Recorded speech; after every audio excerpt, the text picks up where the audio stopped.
ওই কবরে যাওয়ার পরে তুই মশারিটা কই পাইবি?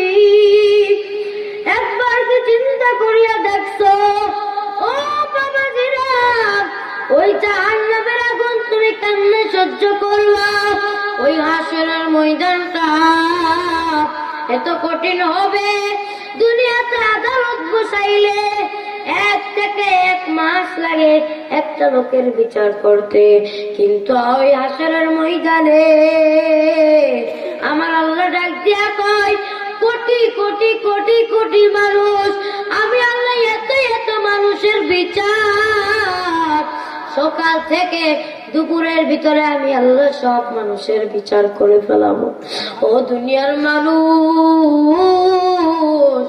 আজকে তুই দুনিয়ার কোর্টের দিকে তাকায়া দেখ, আদালতের দিকে তাকায়া দেখ, ওই আদালতের ভিতরে তাকায়া দেখ, একটা লোকের বিচার করতে 1 থেকে 1 মাস পর্যন্ত সময় লাগে, কিন্তু আমার মালিক ওই হাসরের ময়দানে এমন কঠিন মুসিবতের দিন, ওই হাসরের ময়দানে সন্তান তার বাবাকে চিনবে না, বাবা তার সন্তানকে চিনবে না, স্বামী তার স্ত্রীকে চিনবে না, বিবি তার স্বামীকে চিনবে না। বিবি ওই হাসরের ময়দানে ডাকতে বলবো, স্বামী একটা নেকির কারণে জান্নাতে যেতে পারি না, ও স্বামী তুমি আমাকে একটা নেকি দাও, আমি যেন এই নেকির কারণে আমি যেন জান্নাতে যেতে পারি। এবার ওই স্বামী ডাক দিয়া বলবে, ওরে বিবি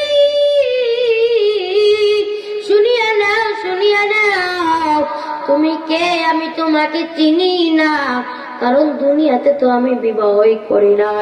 ও বাবা, ও বৃদ্ধ আম্মা জানেরা, ও ভাই বোনেরা শুনিয়া নাও, কি মনোযোগ দিয়ে শুনিয়া নাও, ওই হাসরের ময়দানে কেউ কাউকে চিনবে না। শুনিয়া নেন, শুনিয়া নেন, ওই হাসরের ময়দানটা এত কঠিন হবে, পিতা সন্তানকে চিনবে না। প্রত্যেকটা লোকের মুখে ইয়া নাফসি ইয়া নাফসি, ও আসমানের মালিক আপনি আমাদেরকে বাঁচান। প্রত্যেকটা লোকের মুখে এই আওয়াজ। ওই দিক থেকে জাহান্নাম চিল্লাইতে যাবে, ও আসমানের মালিক আপনি জাহান্নামে গুলালে আমার পেটের ভিতরে দেন। ও বাবাজিরা, আজকে নামাজ তুমি কত বেলার কাজা দিছ, নামাজ ছাড়া তুই ওই জাহান্নামে কেমনে যাবি? নামাজ ছাড়া তুই জান্নাতে যেতে পারবি না। ওই নামাজ ছাড়া যদি হাসরের ময়দানে দাঁড়া, ওই হাসরের ময়দানটা এত কঠিন হবে। ও বাবাজিরা, তোর চোখে কেন পারি নাই নামাজ না পড়তে পড়তে অন্তরটাকে নাপাক বানায় ফেলছো। আজকে তোর চক্ষু নাপাক, আজকে তোর জবান নাপাক, তোর শরীরটা নাপাক বানায় ফেলছো। ওই জাহান্নামে তুই কেমনে জ্বলবি? এই শীতের দিনে কত মানুষ আগুন দাবায়, ওই দুনিয়ার আগুন তুই সহ্য করতে পারো না। ওই জাহান্নামের আগুনে যখন আমার আল্লাহ যখন তোকে পুরানে দিবে, তুই কেমনে ওই জাহান্নামের আগুনে পড়বি? একবার যদি চিন্তা হইতো, কোনদিন এক বেলার নামাজ তুই বাদ দিতি না। ওরে নবীর উম্মতেরা আশিকে ধর, ওই দিক থেকে জাহান্নাম চিল্লাতে থাকবে, ও আসমানের মালিক হাল মিম মাজিদ, হাল মিম মাজিদ, ও মালিক জাহান্নামী গুলারে আমার পেটের ভিতরে দাও। আমার আল্লাহ ডাক দিয়ে বলবে, জাহান্নাম একটু শান্ত হও, আগে আমাকে বিচার করতে দাও, আগে আমি বিচারটা করি, তারপরে তোমার পেটের ভিতরে জাহান্নামে গুলারে মেলাও। এবার জাহান্নাম বারবার সহ্য করতে পারবে না, জাহান্নাম শুধু আগায়া থাকবে। এবার চোখের পানিটা সারিয়া কান্দ, দেখো আমার আল্লাহ জাহান্নামকে শান্ত করবে। কি দিয়া জাহান্নামকে শান্ত করবে? ফেরেশতাদেরকে বলবে রে ফেরেশতারা 70,000 শিকল নিয়ে রেডি হও, জাহান্নামকে আটকায়া দাও, জাহান্নাম যেন সামনে আগাইতে পারে না। জাহান্নাম যদি সামনে আগায় আমি বিচার করতে পারবো না। এবার ফেরেশতারা 70,000 ফেরেশতা এত এত শিকল দিয়া ওই জাহান্নামকে আটকাইতে পারবে না। এবার আল্লাহ ডাকতে বলবে ওরে ফেরেশতার দল, এই নাও আমার কাছ থেকে কুদরতি পানিটা নিয়ে যাও। আবার আল্লাহ নিজে হাতে একটা কুদরতি বালি দিবে, পানিটা যখন জাহান্নামের গায়ে ছিটে দিবে জাহান্নাম সাথে সাথে শান্ত হয়ে যাবে। ফেরেশতারা আল্লাহর কাছে বলবে মালিক আপনি আমাদের কাছে বলেন। এত এত এত ফেরেশতা মিলে জাহান্নামকে আটকাইতে পারলাম না। ও আসমানের মালিক এটা কিসের পানি? এটা কি জমজম কূপের পানি? এটা কি হাউজে কাউসারের পানি? এটা কি আবে হায়াতের পানি? নাকি এটা দুনিয়ার কোন বৃষ্টির পানি? নাকি দুনিয়ার কোন মহাসাগরের পানি? আমার আল্লাহ ডাক দিয়া কইরে ফেরেশতারা এটা জমজম কূপের পানি না, এটা হাউজে কাউসারের পানিও না, এটা আবে হায়াতের পানি না। এটা হলো দুনিয়াতে আমার যেই বান্দারা চোখের পানি ছাড়িয়া কাঁদছে, ওই জাহান্নামের বইতে যারা কাঁদছে, আমি আল্লাহর বইতে যারা চোখের পানি বের করছে, আমি আল্লাহ তাদের চোখের পানিগুলো জমায়ে রাখছি। এই চোখের পানি দ্বারা আমি আল্লাহ কত আযাব মাফ করি ফেরেশতারা দেখতে থাকে। ওই মালিক কত দয়ার, আজকে মালিকের সাথে নাফরমানি করি, আমার আপনার মালিক যদি রাগান্বিত হয়ে যায় এই জমিনটাকে উল্টে দিতে পারে। এই জন্য আমার আল্লাহ ডাক দিয়া কয় সময় থাকতে ইবাদত করিয়া নেও। আবার আল্লাহ পাক রব্বুল আলামিন আমাদের সকলকে কবুল করুন, সকলে বলি আমিন। ও নবীর উম্মতরা আশিকের দল শুনিয়া নাও, শুনিয়া নাও, এই যে মাদ্রাসায় আমরা থাকি, মাদ্রাসায় কত এতিম বাচ্চাদেরকে দেখা যায়।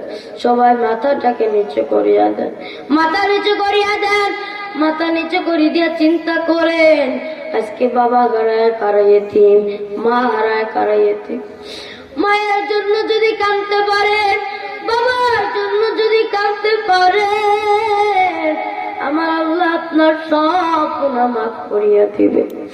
ও মা এই যে মাদ্রাসায় থাকি, আমাদের পিছনেও মাদ্রাসা, আমার ঢাকা শহরে যে মাদ্রাসাটা রয়েছে শুনিয়া নেন, ওই মাদ্রাসাটাই যখন আমি যাই, আমি হঠাৎ একদিন রাত্রে বেলা তাকায়া দেখলাম, এই যে শীতের দিনে আমি তাকায়া দেখলাম কত বাচ্চা কম্বল নাই, পাতলা একটা খেতা কাপড় দিয়া ঘুমাইতেছে, শীতের দিনে থরথর করে কাঁপতেছে। আমি জিজ্ঞাসা করলাম ও ভাই আপনার কি মা বাবা কেউ না? বললো হুজুর আমার মাও নাই, আমার বাবাও নাই, আমি একজন এতিম। ও মা কুরবানির সময় তাকায়া দেখবা, ও বাবা কুরবানির সময় তাকায়া দেখবা, রোজার ঈদের দিনে তাকায়া দেখবা, যেদিন মাদ্রাসা বন্ধ দেয় সেদিন মাদ্রাসার পাড়ায় এসে দেখবা যার একটা মা নাই, যার বাবা নাই, মাদ্রাসার খুঁটি ধরিয়া ধরিয়া কান্দে আর মনে মনে ভাবে আজকে যদি আমার মা থাকতো আমাকে নিয়ে যাইতো, বাসায় নিয়ে যাইতো, আমার বাবা থাকলে আমাকে বাসায় নিয়ে যাইতো। আমি একদিন এই জায়গার বার কুরবানির ঈদ গেল, আমি ওই কুরবানির ঈদে মাদ্রাসা যখন ছুটি দিল আমি রুমের থেকে বাইরে আসিয়া দেখলাম প্রত্যেকটা সন্তান বাসায় চলিয়া গেছে। ছোট্ট একটা বাচ্চা 4 বছর বয়স মাদ্রাসা বারান্দার পার বসে রয়েছে। আমি সন্তানটাকে জিজ্ঞাসা করলাম, ও ভাই, তুমি কি বাসায় যাইবা না? তোমার কি বাসা নাই? ওই বাচ্চাটা কামতে কামতে কই, ভাই, আবার যদি মা বেঁচে থাকতো আমি তো এখানে থাকতাম না। আমার বাবা বেঁচে নাই, আমার মাও নাই, আমি এতিম, আমার আজকে কেউ নাই। ও মা, ও বাবাজিরা, ও বাবাজিরা, ও পদ্মার আলারের আম্মা জানেরা, আপনাদেরও কাজের মা নাই, বাবা নাই। বাবার জন্য যদি কাঁদতে পারো, মায়ের জন্য যদি কাঁদতে পারো, ও মা, ওই মা তোমার কাছ থেকে কবর থেকে কাপড় চাই না, শাড়ি চাই না। ওই বাবা তোমার কাছ থেকে একটা লুঙ্গি কেনার টাকা চাই না, একটা পাঞ্জাবি কেনার টাকা চাই না। ওই বাবা তোমার কাছে চায়, ও সন্তান, এই যে সপ্তাহের ভিতরে শুক্রবার আছে, তুমি নামাজ পড়তে যাও। ও সন্তান, আসার সময় আমার জন্য তুমি তবারক নিয়ে এসো। এই জিনিসটা তোমার বাবা মা তোমার কাছ থেকে চায়। তোমার মা বাবার আশায় থাকে, অপেক্ষায় থাকে, আমার সন্তান কোন সময় আমার জন্য হাতটা তুলে দোয়া করো। আর আমি আল্লাহ ওই দোয়া করার কারণে আমি ওই বাবার কবর খেলা জান্নাতের বাগান বানিয়ে দিব। ও মা, ও বাবাজিরা, শুনিয়া নাও, শুনিয়া নাও, তুমি আমি যেই নবীর উম্মত, ওই নবী ছোটবেলায় এতিম ছিলেন। ওই নবী তার বাবাকে বাবা বলিয়া ডাকতে পারে না। মা আমেনা এমন একজন সন্তানকে পেয়েছিল, ওই মা আমেনা এত দামি, আমার আপনার নবী এত দামি, এত দামি, এত দামি। ওই নবী বাবাকে বাবা বলিয়া কোনোদিন ডাকতে পারে না। নিদ্দাওয়ালা, নিদ্দাওয়ালা, হাদ্দালি মাওলা, লা জিদ্দাওয়ালা, নিদ্দাওয়ালা, হাদ্দালি মাওলা, আল-আনা কামা কানা ওয়ালাম ইয়ালকাসাওয়ালা, আল-আনা কামা কানা ওয়ালাম ইয়ালকাসাওয়ালা। আমার আল্লাহ ডাক দিয়া বলে, বান্দা, ওরা যুবক নবীর উম্মতেরা, আশিকের দল, পাও দুইটা গায়া দেও। ও যুবক বাবাজিরা, শুনিয়া নাও, শুনিয়া নাও, আমার আল্লাহ ডাক দিয়া কয়, ও আসমানের মালিক, আপনি আমার উম্মতদেরকে জান্নাতি বানায়া দেন। এমন একজন নবী ভাগ্যের ভিতরে পাইছি, ওই নবী সৃষ্টি না হলে আসমান জমিন কিছুই সৃষ্টি হইত না। ওই নবীর উসিলায় আল্লাহ আসমানটাকে সৃষ্টি করিল, জমিনটাকে সৃষ্টি করিল। ওই নবী হলো সব নবীদের সর্দার, সব নবীদের সর্দার হলো ওই নবী। এমন মায়ের নবী আমার, ওই নবী উম্মতের জন্য পাগল। অন্য অন্য নবীরা কবরের ভিতরে ঘুমায়, আমার আপনার নবী এমন মায়ের নবী, যে নবী রওজা মুবারকের ভিতরে কখনো সিজদায় পড়ে কান্দেন উম্মতের জন্য। ওই নবী আমার এত মায়া, ও নবীর উম্মতরা, আশিকের দল, শুনিয়া নাও, শুনিয়া নাও, শুনিয়া নাও। আজকে নামাজ ছাড়া তুই কেমনে কবরে যাইবি? ওই নামাজ ছাড়া যদি কবরে যাও, আমার আল্লাহ ডাক দিয়া কয়, ওই কবর আমি কারোর জন্য বানাবো জান্নাতের বাগান, আবার কারোর জন্য আমি আল্লাহ জাহান্নামের গর্ত বানাবো। ও দুনিয়ার মানুষ, শুনিয়া নাও, শুনিয়া নাও। এই দুনিয়ার মোহাই পড়িয়া সন্তান তুমি মারার পরে তোমার সন্তান তোমার খবর নিবে না। ওই অন্ধকার কবরে ঘুমাইবা।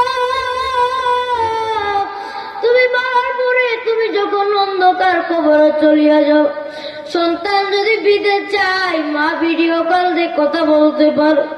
বাড়ির পাশে বাবার কবর, মায়ের কবর, মা কি হালাত আছে ওই কবরে, মায়ের খবর জানি না।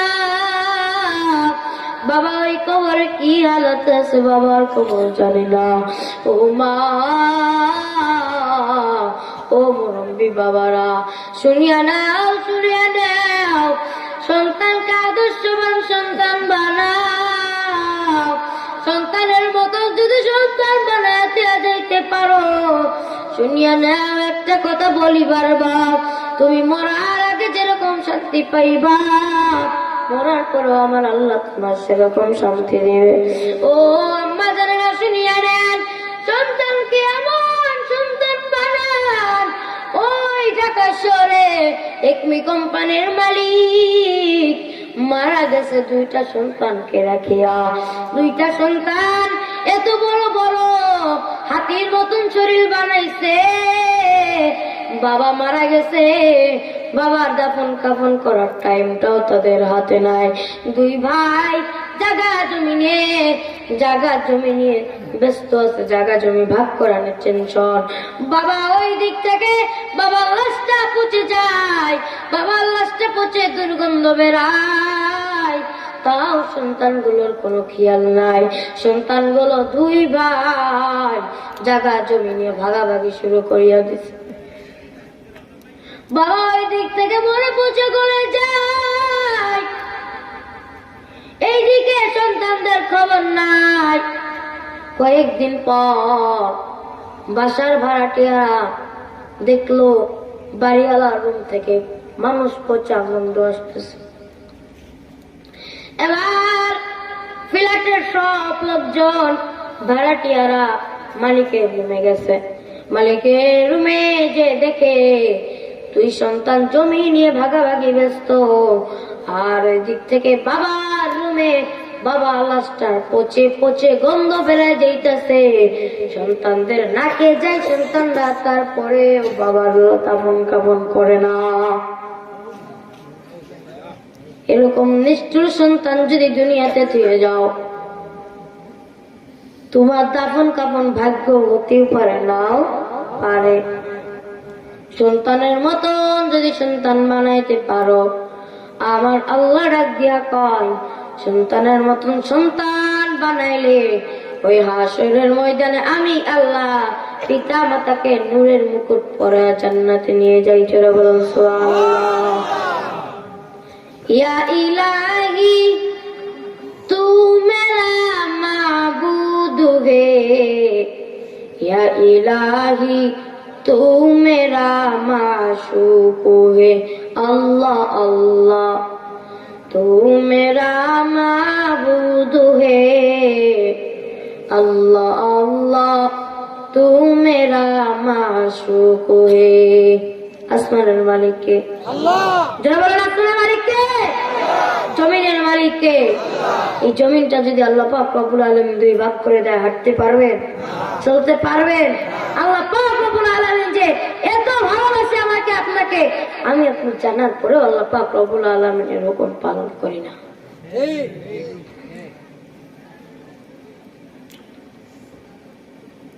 এ দুনিয়া সবই পর, কবর যে তোর আসল ঘর।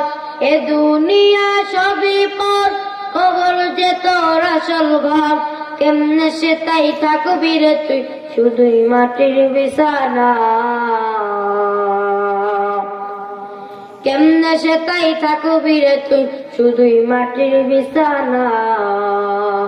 চিন্তা করে দেখো না, কবরে কি যাইবা না। চিন্তা করে দেখো না, কবরে কি যাইবা না।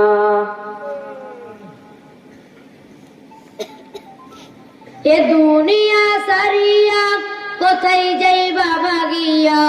এ দুনিয়া সারিয়া কোথায় যাইবা ভাগিয়া। মরণ তোমায় লইবে গিরি, যেতই করো বাহানা, মরণ তোমায় লইবে গিরি যেতই করো বাহানা। চিন্তা করে দেখো না কবরে কি যাইবা না। কথা বলুন ঠিক না ঠিক?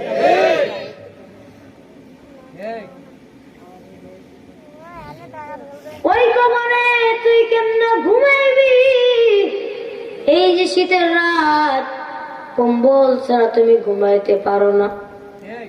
ওই কবরে যাওয়ার পরে তুই কেমনে কম্বল ছাড়া ঘুমাইবি?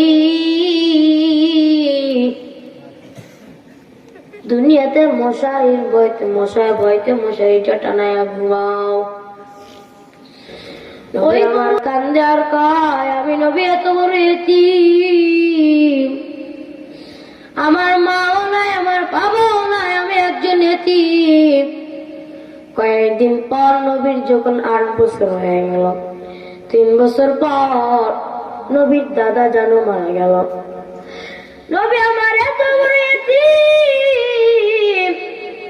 নবী আবার ডাক দিয়া বলে আমি নবী যেরকম এতিম, আমি নবীর উম্মতরাও যারা এতিম, আমি নবী ওই হাসরের ময়দানে আমি নবীর এতিম উম্মত গুলারে দেখে দেখে বেঁচে বেঁচে জান্নাতে নিয়ে যাও। সুবহানাল্লাহ। একদিন মা আয়েশা নবী যখন এই কথাটা বললো, আমি কোটি কোটি মানুষের ভিতর থেকে আমি আমার উম্মতদেরকে নিয়ে যাব, মা আয়েশা ডাক দিয়া বলল নবী ও রাহমাতুল আলামিন, আপনি কিভাবে জানবেন এত কোটি কোটি কোটি কোটি মানুষের ভিতরে আপনি আপনার উম্মতদেরকে জানবেন কেমনে, পাইবেন কেমনে?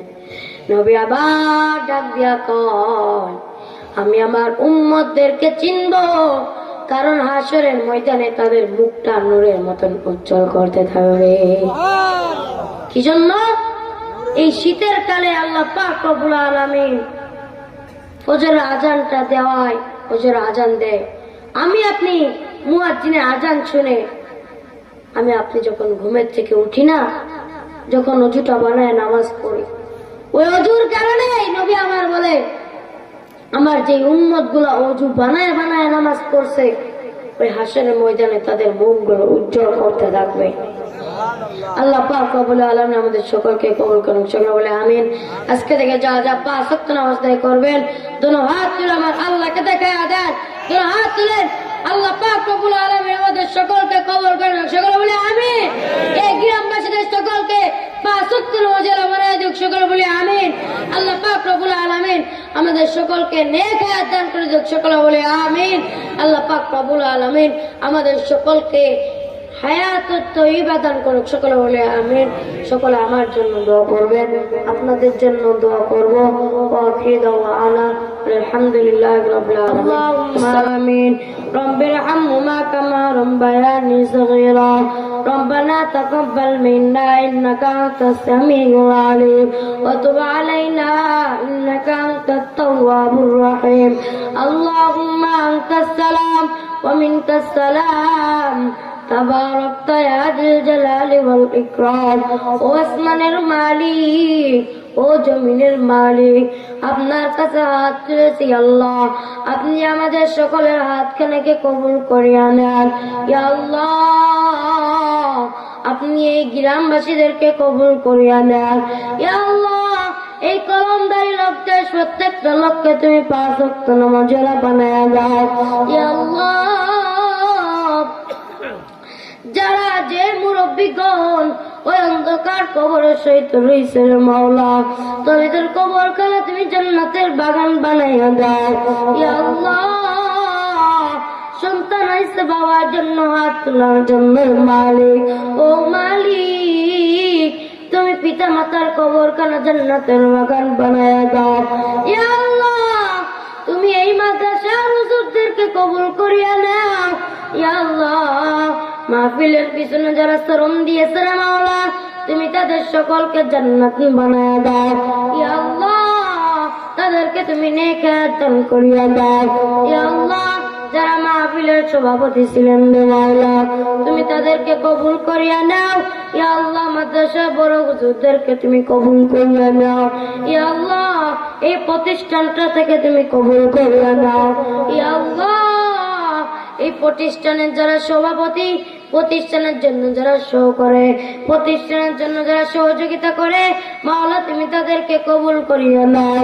তাদের পিতা মাতার কবর করা তুমি জান্নাতের বাগান বানিয়ে দাও। ইয়া আল্লাহ, মহিলা প্যান্ডেলে কত মহিলা বসেছে রে মা। ইয়া আল্লাহ, কত মা বোনেরা বসেছে রে মাওলা। আমি জানি না কার কি কোন গুনাহ নিয়ে আল্লাহ তোমার কাছে হাত তুলেছি। আল্লাহ, তুমি ওই মা বোনদেরকে কবুল করিয়া নাও। মা বোনদেরকে তুমি পদ্মানিশী বানাইয়া দাও। মা বোনদের পিতা মাতার কবরখানা তুমি জান্নাতের বাগান বানাইয়া দাও। ইয়া আল্লাহ, একদিন যেন এই কলমদারের মহিলারা মাওলা পদ্মানিশী হয়ে মাওলা জান্নাতে যাইতে পারে। মাওলা তুমি সেই তৌফিক দান করিয়া দেও। ইয়া আল্লাহ, এই মাদ্রাসায় তুমি ছাত্রকে, ইয়া আল্লাহ, এই মাদ্রাসায় তুমি ছাত্র দিয়ে ভরপুর করিয়া দাও। ইয়া আল্লাহ, ফুলের বাগানে যদি ফুল না থাকে, ফুলের বাগান সৌন্দর্য দেখা যায় না। ইয়া আল্লাহ, এই ফুলের বাগানে তুমি ফুল দিয়ে ভরপুর করিয়া দাও।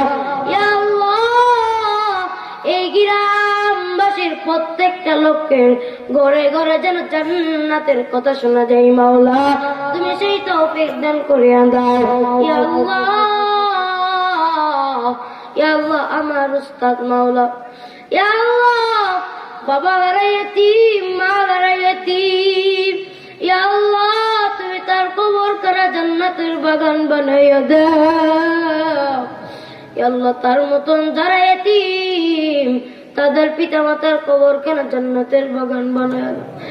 খাস করে দোয়া চাইছে মাওলা, ইয়া আল্লাহ, তুমি তৌহিদ হুজুরের মাওলা, তার পিতা মাতার কবর কেন জান্নাতের বাগান বানায় দাও।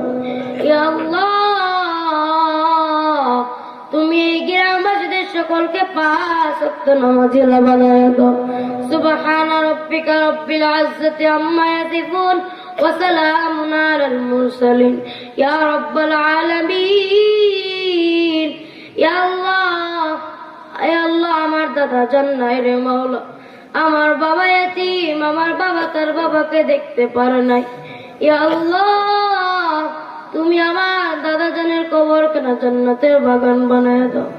ইয়া আল্লাহ, ইয়া আল্লাহ, তুমি আমাদের সকলকে কবুল করিও না। ইয়া আল্লাহ, এই গ্রামবাসীদের তো মাওলা ওই জান্নাতের ভিতরে যেন মাওলা আমাদের সকলকে যেন একসাথে তুমি জান্নাতে নিয়ে যাও, সেই তৌফিক তুমি আল্লাহ দান করিয়া দাও। আদর কো দিয়া মানুষ আল্লাহ বানায়া, কেমনে দিবা জাহান্নামে ফেলিয়া, কেমনে দিবা জাহান্নামে ফেলিয়া। বান্দা যখন জাহান্নামে জ্বলিবে, গায়ের গোশত কইসা কইসা পড়িবে, আদর করিয়া মানুষ আল্লাহ বানায়া, কেমনে দিবা জাহান্নামে ফেলিয়া, কেমনে দিবা জাহান্নামে ফেলিয়া। ইয়া আল্লাহ, তুমি আমাদের মরণের সময় আমাদের সকলের জবানে জারি করিয়া দিও মধুর কালিমা বাহাক্কে লা ইলাহা ইল্লাল্লাহু মুহাম্মাদুর রাসূলুল্লাহ সাল্লাল্লাহু আলাইহি ওয়াসাল্লাম।